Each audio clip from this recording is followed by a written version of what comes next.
Text message shattered everything. Ethan. Can't stop thinking about last night. I stared at the words, my heart pounding. My wife Madison sat beside me in the car, scrolling through her phone, completely unaware that her tiny slip of the thumb had just detonated our marriage. "Who's Ethan?" I asked, my voice too steady for the storm inside me. She jerked like I'd doused her with ice water. For a split second I saw it, panic. Then it was gone, replaced by irritation. "Jesus, Adam, he's just a friend. Don't be so dramatic." But I'd seen enough. I snatched the phone away, dodging her attempts to grab it back. The rest of the conversation made my stomach turn. "Ethan, you looked so good. Wish we had more time." Madison, "Me too. I miss you already." The air grew heavy. My pulse roared in my ears. "How long has this been going on?" I demanded. "You're being insane," she snapped, stuffing her phone into her lap. "It's not what you think." "Then show me the messages." No. Flat, unwavering, not even a hint of an excuse. That single word said it all. The drive home was suffocating. When I finally told her to pull over, she rolled her eyes but swerved into a gas station lot. "For God's sake, Adam, you're overreacting." Tell me the truth. I did. Do I look like an idiot to you? You're acting like one. The rage clawed up my throat. "Are you sleeping with him?" She hesitated. Just a flicker. "I haven't slept with him. It's not like that." "Then what's it like?" I demanded. "You miss him already." "How long has it been? Hours? Minutes?" "It didn't mean anything," she said softly. "We talked. We had drinks. Maybe we flirted a little." "Flirted?" My voice cracked. "You call this nothing?" "Oh my God, Adam. Stop acting like I murdered someone." "You cheated," I whispered. The word tasted like poison. She smiled then. A cruel, condescending curve of her lips. "You're so insecure." That broke me. I stepped out of the car, slammed the door shut, and walked. I didn't know where I was going, only that I couldn't stay, and this time she didn't follow me. The walls echoed with the weight of betrayal. Every corner of our home was a reminder of just how deep the knife had gone. My legs carried me down the cold, empty streets, past flickering streetlights and closed-up shops, until I found myself outside a dive bar, the kind with neon beer. Signs glowing in the windows and an old jukebox playing classic rock loud enough to drown out your thoughts. Perfect. I stepped inside, the scent of cheap booze and fried food barely registering. The place was half empty. A few scattered groups, a couple of guys slumped over the bar, and a bartender methodically wiping down glasses. I made my way straight to the counter and slid onto a stool. "What'll it be?" The bartender didn't even look up. "Whiskey." My voice sounded hollow, like it belonged to someone else. The glass was in front of me within seconds, and I knocked it back without thinking, letting the burn scrape down my throat. It didn't help. I motioned for another. I barely noticed when someone sat down beside me, until I heard the voice. Tough. "Night?" It was smooth, with a hint of curiosity. I turned just enough to glance at her. Mid-30s, blonde, sharp eyes that missed nothing. She stirred her cocktail lazily, her red-painted nails tapping against the glass. "Something like that," I muttered. She raised a brow. "Let me guess. Wife trouble?" A humorless laugh escaped me. "You could say that." She tilted her head, her eyes gleaming. "She cheat?" The question hit me like a punch. I turned fully toward her, studying her face. "How the hell? Did you know that?" She shrugged, taking a sip of her drink. "Call it a talent." The words came easier this time. "Yeah, she cheated." Saying it out loud made it more real, more permanent. She clicked her tongue. "Let me guess. She lied about it and made you feel like you were the crazy one?" For a second, I froze. It was like she knew Madison personally, like she'd been there for every gaslighting word and every twisted denial. "Yeah," I admitted. "That's exactly what she did." Textbook, she said with a smirk, swirling her drink. You sound like you've seen this before. Her eyes flicked toward the door, like she was weighing whether to say more. Then she finally answered. Let's just say I've dealt with my fair share of lying spouses. Something about her tone, cool and measured, made my curiosity flare. But before I could dig deeper, she leaned in, her voice dropping. You still love her? My stomach twisted.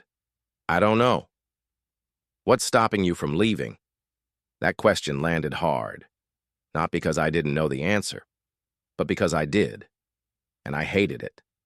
I dragged a hand down my face. I don't get it. If you're not happy, if you want someone else, why not just leave? I don't remember leaving the bar. 1 minute, I was sitting there, that woman's words slicing through me like a knife. The next, I was outside, the cold air snapping me back to focus.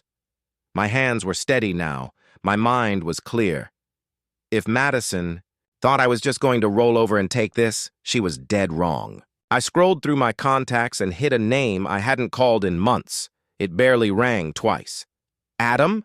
Josh's voice was groggy and confused. Dude, it's almost midnight. I need a place to crash. No small talk, no explanations. A pause. Then, what happened? She cheated. Silence. Then a low, furious whisper. Are you kidding me? I wish. Get your ass over here. Josh lived 15 minutes away, 15 minutes of cold air and rising anger. The more I walked, the clearer things became. The excuses, the distant behavior, the secretive smiles at texts I never got to see. I should have seen it sooner. But I hadn't, because I trusted her. By the time I reached Josh's door, I was ready for war. Tell me everything, he said, arms crossed. So I did. Every humiliating detail.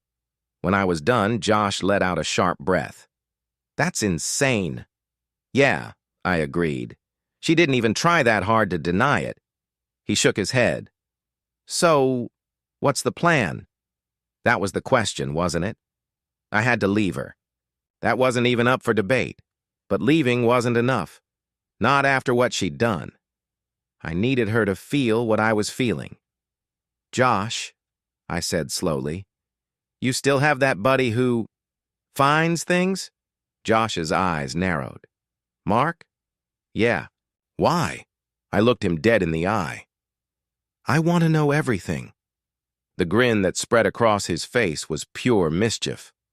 Now that, he said, is a damn good idea. Mark was exactly the kind of guy you called when you needed dirt.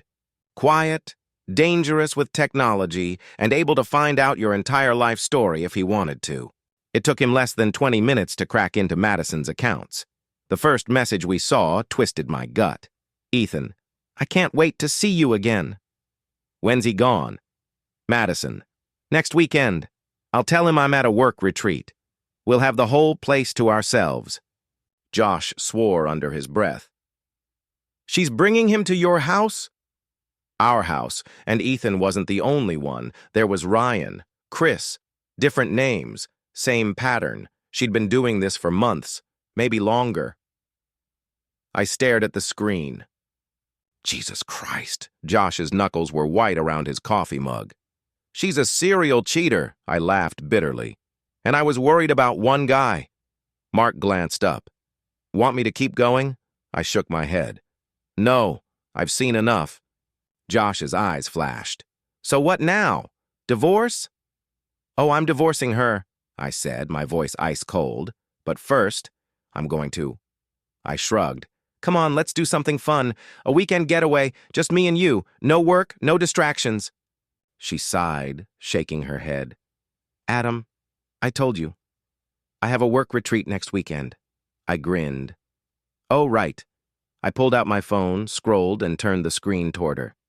Madison, next weekend? I'll tell him I'm at a work retreat. We'll have the whole place to ourselves. Her face changed instantly, rigid, eyes locked on the screen, lips parting slightly. Go on, I said softly. Tell me more about your work retreat. Her breath hitched, but she forced a laugh. Oh my God, Adam, are you spying on me now? I kept smiling. Spying? No. Catching you? Yeah. She rolled her eyes, but there was something new, something tight. This is so stupid, I hummed, scrolling. Which part?